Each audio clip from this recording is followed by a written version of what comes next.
আপনাদের একটা মূল্যবান কথা বলে রাখি, একটি ছেলে বা একটি মেয়ে খুব মিষ্টি ভাষী, সকলের সাথে খুব ভালো মিশতে পারে, সকলের সাথে খুব মিশুকে, এক কথা সে এখানে কোনো কাজ করার পাচ্ছে না, খুব অবস্থা খারাপ, সে যে কোনো পরিকল্পনা করে বাইরে চলে যাবে, বাইরে গিয়ে ক্রমশ উন্নতি করতে যাবে এবং প্রচুর পয়সা হলো।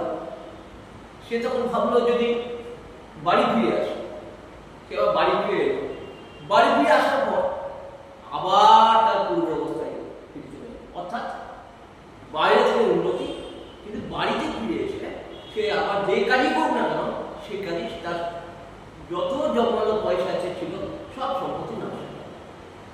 এটা কেন হয় জানেন? যদি কোনো জাতক বা জাতিকার লগ্নের দ্বিতীয় চন্দ্র